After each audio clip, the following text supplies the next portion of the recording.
All right, Gérard Deltel, merci beaucoup d'être venu sur le podcast. Je sais à quel point le temps est précieux durant une campagne électorale, donc je l'apprécie énormément.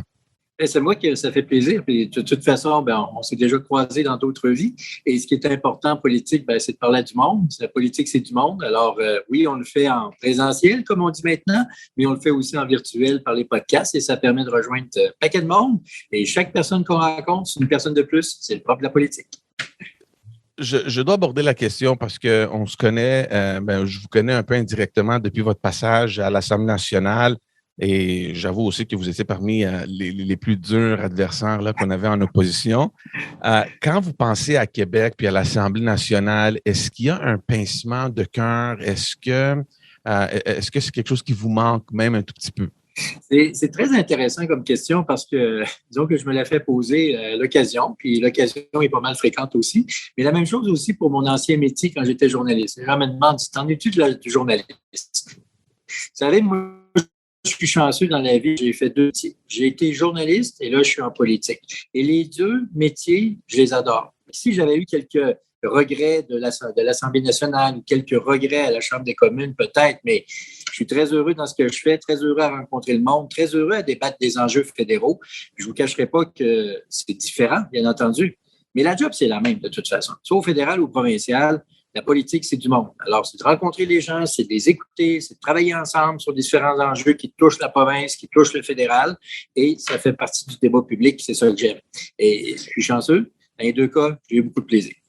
Si on regarde un peu en rétrospective et on pense qu'aujourd'hui, si vous étiez resté comme député provincial, vous serez évidemment au gouvernement et selon moi, très possiblement dans le Conseil des ministres. Est-ce que c'est une vision à laquelle vous avez déjà réfléchi?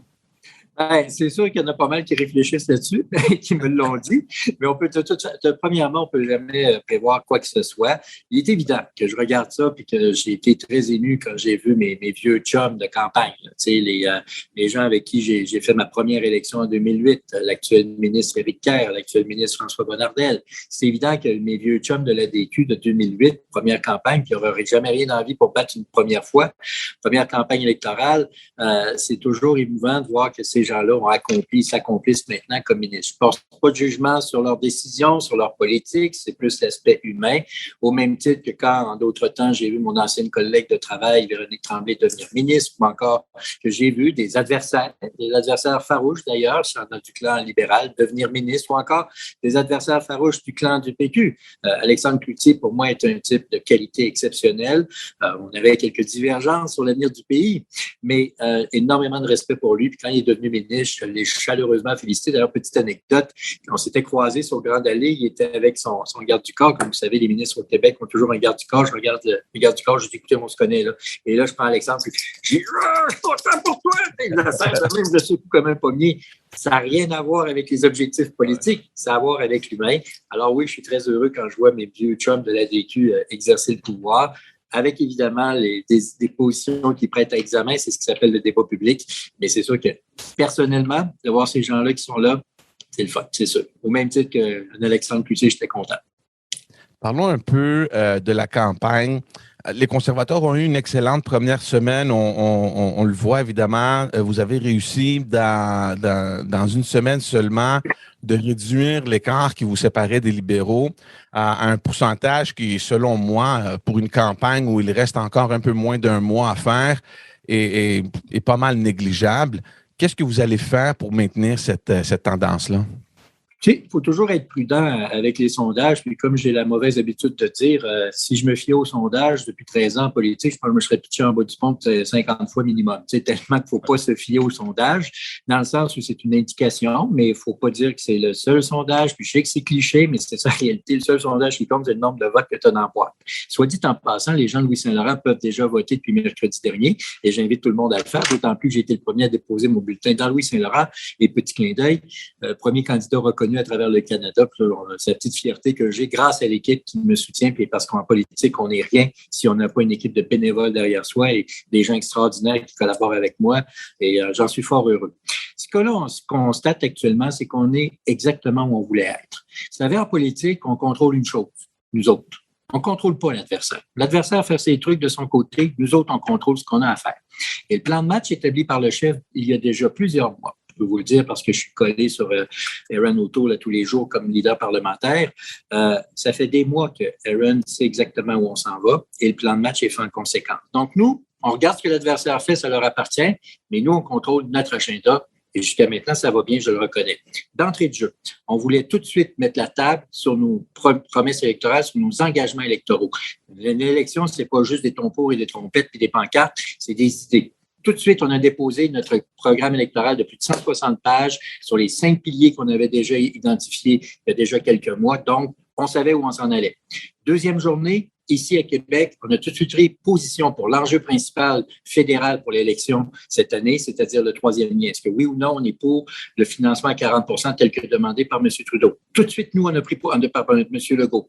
Tout de suite, nous, on a pris position dès le jour 2. Oui, on est pour. Maintenant, les autres, on veut savoir ce que vous pensez. Le Bloc québécois a dit, on ne se mêle pas de ça, on reste neutre là-dessus. Et alors, comment? J'aime bien M. Blanchette, il est toujours très habile pour parler. M. Blanchette a une opinion sur tout. C'est juste qu'il n'a pas le courage de le dire. Même chose du côté libéral, qui dit, ben, nous, on va voir le projet final. Le projet final est connu, là. Alors, nous, ce qu'on veut savoir, c'est est-ce que vous êtes pour ou vous êtes contre? On ne peut pas être milieu dans un projet comme ça. Nous, on a tout de suite pris position. On est pour, à cette heure, les autres venez sur notre terrain, puis on va voir qui a raison en bout de ligne. Parce que ce qui m'embête chez l'adversaire par rapport au troisième lien, c'est qu'ils ne prennent pas position. Ils n'ont pas le courage de prendre position. Tu peux être pour, tu peux être contre. Il n'y a pas de problème à être contre. Je n'ai pas de problème avec ceux qui sont contre. J'ai des problèmes avec ceux qui sont contre et n'ont pas le courage de le dire, par exemple. Alors ça, c'était le jour 2. Et le jour 3, tout de suite, notre chef est venu à Québec, dans la capitale nationale, pour faire le contrat avec les Québécois, où on a identifié plus de 9 éléments dans lesquels le gouvernement O'Toole s'engage à respecter le Québec dans ses champs de compétences et lui donner un peu plus d'autonomie dans certains éléments, ce que demande le Québec depuis toujours, mais pour ça, il faut le faire avec le partenariat.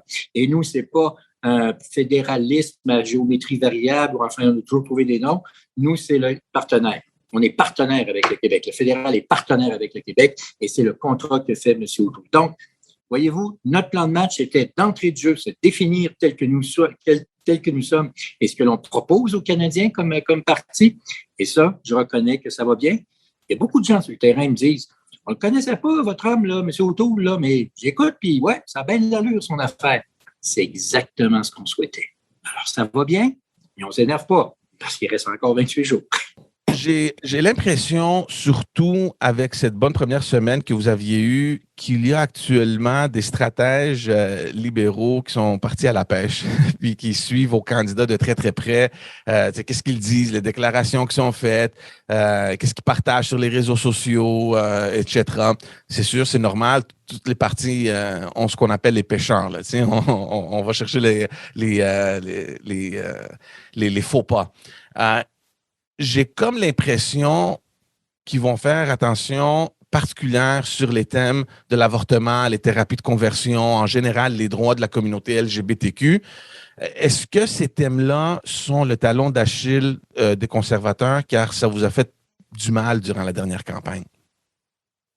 C'est sûr que quand on n'est pas bien informé, on peut voir ça comme étant le talon d'Achille, alors qu'au contraire, nos positions ont toujours été très claires. Parlons de la question de la thérapie de conversion.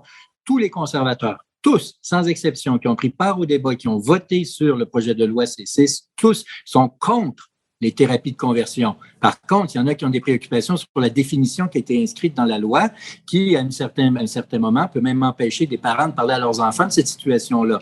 Alors, non, nous, il y a des gens chez nous qui avaient repris le mot à mot de la définition des thérapies de conversion qui était dans le site du ministère de la Justice au moment où le projet de loi a été déposé. On a demandé des gens ont demandé à ce que ce soit inscrit dans la loi et les libéraux ont refusé, même si c'était exactement ce que le ministère de la Justice disait quand le projet de loi a été proposé.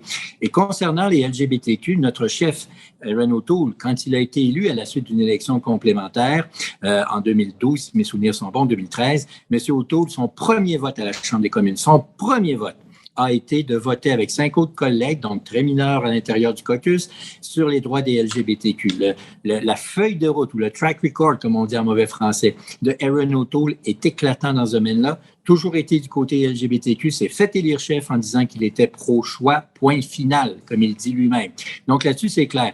Quant à savoir ce que les adversaires regardent dans nos sites Internet, J'aimerais plutôt rappeler à l'ordre les amis libéraux qui, eux, ont vu se faire ramasser, mais ramasser par Twitter parce qu'il y a un tweet de la vice-première ministre du Canada. Là. Attention, Chrystia Freeland, c'est pas la brave bénévole poseur de pancarte. Là. C'est la vice-première ministre du Canada, celui que bien des gens voient comme étant la future premier ministre libérale quand Justin Trudeau va lever le camp. Mais, désolé les amis, mais votre Chrystia Freeland, la Chrystia Freeland, la numéro 2 du Parti libéral, s'est fait ramasser par Twitter parce que le tweet qu'elle a fait n'était pas tout à fait juste par rapport à la vérité. Bang!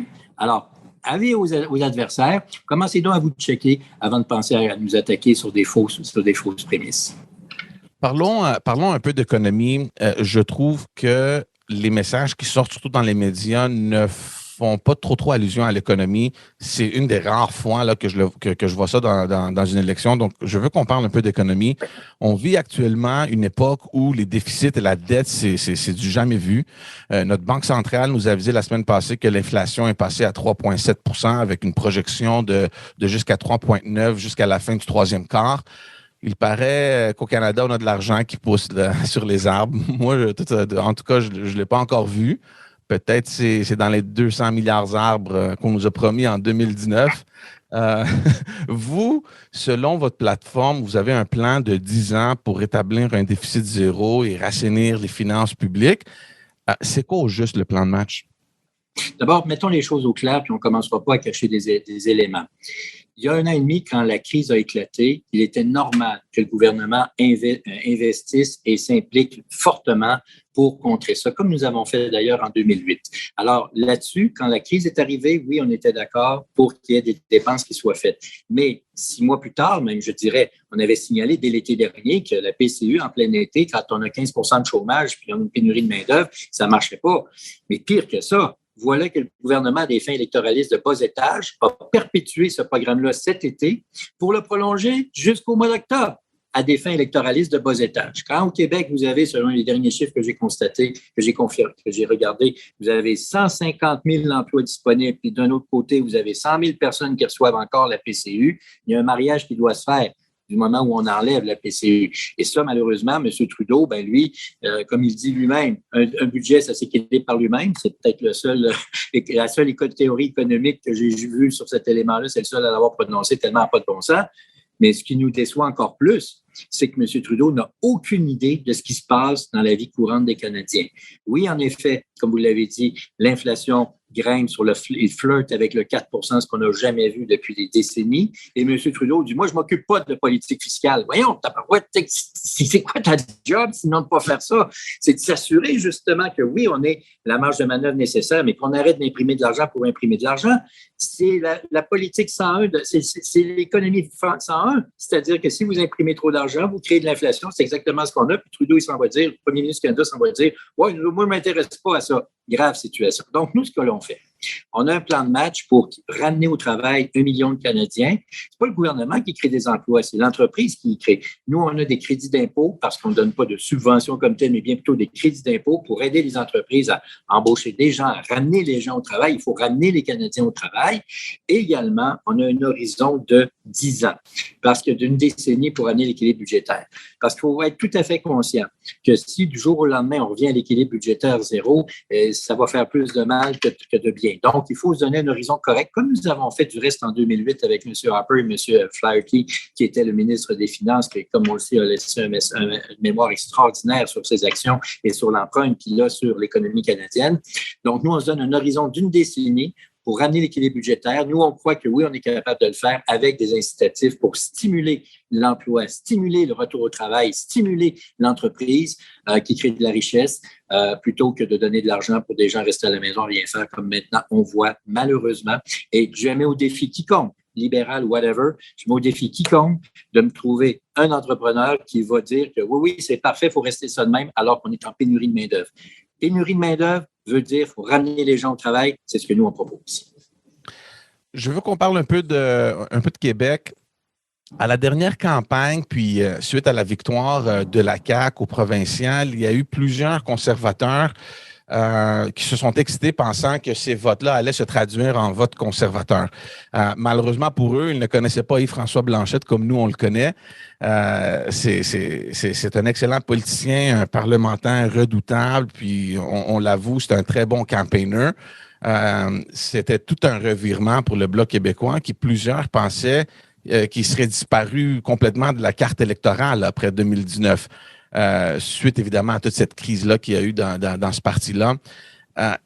Qu'est-ce que vous faites pour aller chercher plus d'appui et possiblement plus de sièges au Québec? Je sais que c'est un grand défi. Vous avez mentionné tout à l'heure le contrat que vous avez fait avec les Québécois. Vous avez pas mal coché toute la liste d'épiceries du premier ministre François Legault. Mais qu'est-ce que vous faites plus concrètement pour aller chercher les appuis et les sièges le 20 septembre? D'abord, je vous dirais une chose, puis c'est une vérité de la palisse. Le Bloc québécois ne sera jamais au gouvernement. Le Bloc québécois ne pourra jamais intervenir directement dans les affaires courantes de l'État canadien parce qu'ils seront toujours dans l'opposition. Ils ne veulent rien savoir du gouvernement et ils cachent aussi leur agenda indépendantiste. Cela dit, nous, ce qu'on veut, ce qu'on sait, c'est qu'avec les conservateurs, et on croit comprendre que si tout va bien, nous serons là, mais évidemment, on va laisser les Canadiens parler, mais c'est clair que c'est avec nous que ça se passe. Il faut que les Québécois soient à la table des décisions, c'est-à-dire au Conseil des ministres, où ça se passe. Et donc, le Bloc, il ne sera jamais. Nous, on a une possibilité réelle, et nous travaillons très fort pour ça, pour que l'on soit là. Et à ce moment-là, le Québec au pouvoir sera avec nous.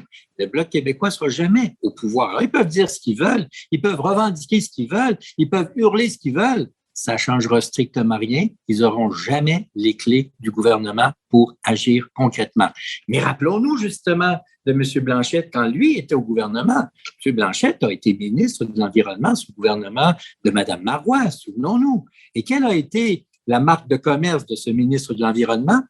C'est que c'est le ministre de l'Environnement de l'histoire du Québec qui a été le plus pollueur de l'histoire. Souvenons-nous que M. Blanchet, c'est lui qui, comme ministre de l'Environnement, a signé pour aller de l'avant, et avec des grosses subventions de l'État québécois, de l'usine la plus polluante de l'histoire du Québec, cimenterie mécaniste, et ce, sans évaluation environnementale. Alors, moi, quand j'entends M. Blanchet faire la leçon à tout le monde sur l'environnement, puis comment c'est épouvantable, comment les Canadiens polluent, puis que le Québec est parfait, puis que lui, il est parfait, j'aimerais juste lui rappeler une petite réalité de la palisse qui, malheureusement pour lui, est indéfendable. C'est le ministre le plus pollueur de l'histoire. Et là, quand je l'entends dire que comment c'est épouvantable le pétrole, puis ci, puis ça, rappelons que comme ministre de l'Environnement, il était pour la fracturation du sol par le schiste pour aller chercher le pétrole qui est à l'île d'Anticosti. Et c'est M. Couillard qui a dit, moi, je ne fais pas ça.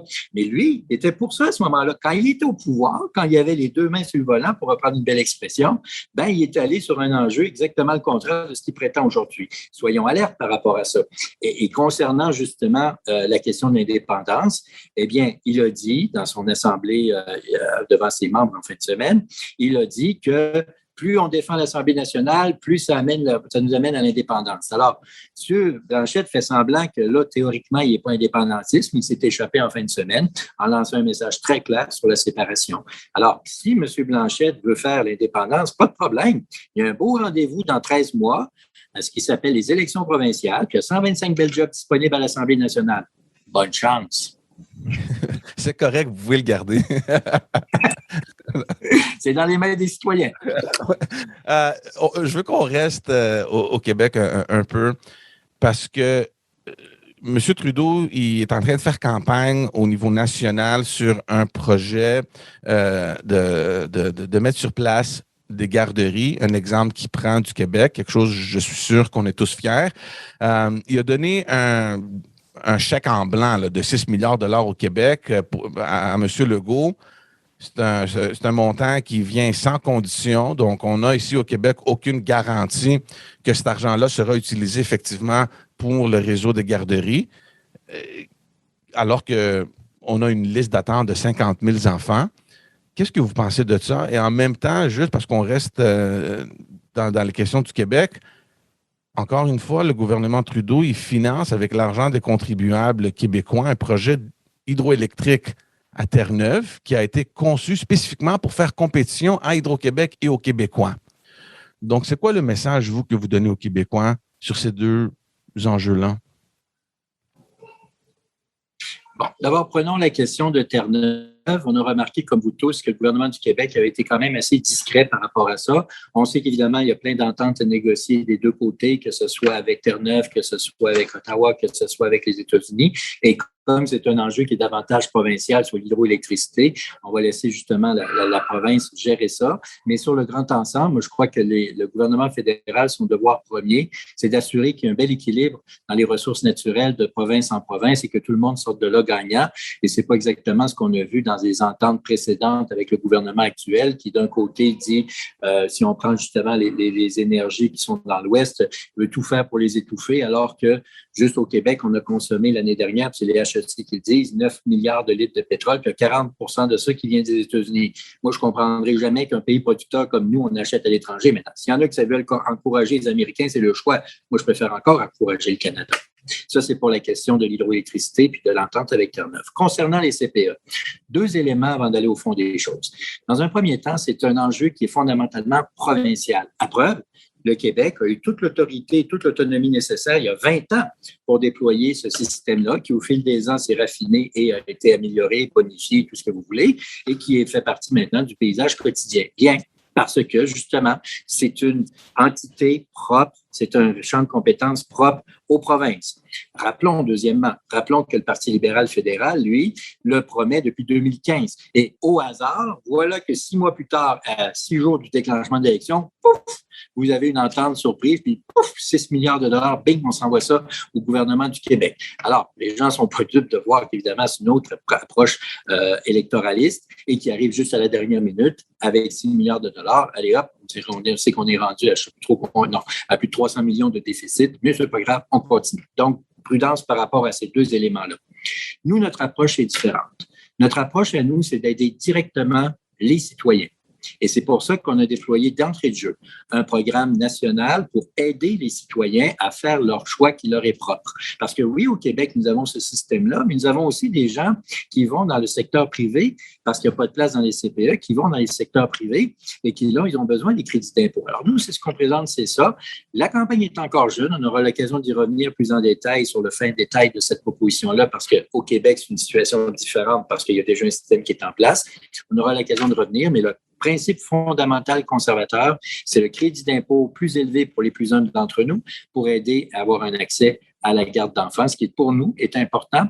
Et c'est pour ça qu'on a un élément dans notre programme de 160 pages qui concerne l'aide pour les enfants, pas l'aide pour les familles dont les enfants sont en service de garde.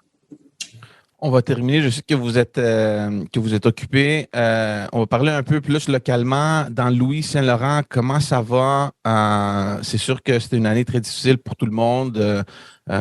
Sûrement des gens chez vous aussi. Comment ça se passe chez vous? C'est quoi les enjeux auxquels vous regardez plus spécifiquement pour cette campagne? Bien, c'est évident que, comme tout le monde, les familles ont été impactées puis ont été vraiment trouvé ça dur, la situation. Puis malheureusement, on sait qu'on n'est pas entièrement sorti. Hein. Le docteur Tam a dit qu'on entrait officiellement dans la 4e vague. 3 jours après, M. Trudeau déclenchait une élection de 600 millions de dollars que les gens ne voulaient pas. Mais ça, c'est son choix, qu'ils vivent avec. Sauf que nous, on y est poigné avec ça, par exemple. Donc, c'est sûr que les questions de la pandémie sont encore sur toutes les lèvres. Puis on veut aider tout le monde, que ce soit dans Louis-Saint-Laurent ou partout. Moi, vous le savez, ça fait maintenant 13 ans que je suis en campagne électorale. C'est la 6e fois que j'offre mes services aux citoyens. Et les citoyens jugeront si ça leur tente de continuer avec ce que je leur offre depuis maintenant 6 ans ou depuis maintenant 13 ans, où j'essaye du mieux possible de servir directement les citoyens et de les aiguiller quand il y a des enjeux qui concernent d'autres choses. Encore en fin de semaine, un citoyen m'interpellait sur un problème qui existe à ses yeux, puis il avait amené des solutions pour l'éco-centre à Val-Bélair. Alors, j'ai dit, oui, vous avez des propositions, des suggestions intéressantes. Je vais vous mettre immédiatement en contact avec votre conseiller municipal, Sylvain Légaré, ancien député de la DQ de Vanier à l'époque. Mais je vous mets en contact directement avec votre conseiller municipal. Parce que nous autres, les conservateurs, on respecte beaucoup les champs de compétences. Si un citoyen m'interpelle sur un enjeu municipal, ça me fait plaisir de le guider, de l'amener directement là où la décision se prend pour vrai, c'est-à-dire au niveau municipal. Même chose pour la province. Et je suis en collaboration constante avec mes homologues provinciaux, municipaux. Puis moi, j'ai le grand privilège de représenter la Première Nation Wendat à la Chambre des communes. J'ai Wendake chez moi, une nation qui est une inspiration, je dirais même mondiale concernant les relations fructueuses, fécondes et positives entre les Premières Nations et les communautés issues de l'immigration européenne d'il y a quelques siècles, c'est-à-dire les Blancs. Donc, ce que l'on veut, c'est qu'une vie en harmonie. J'ai toujours été en excellent contact avec les grands chefs et les chefs de la Première Nation. J'entends continuer à le faire. Les gens peuvent savoir ce que j'ai fait depuis 13 ans. Si ça leur tente de continuer, je suis là. J'offre mes services. La population a décidé. Un grand merci d'avoir pris le temps. Je vais vous laisser continuer votre campagne. Bonne chance. Merci beaucoup. Merci pour l'invitation. Puis on se reprend. Ça m'a fait plaisir de vous revoir. Au revoir. Moi également. Au revoir. Bye bye.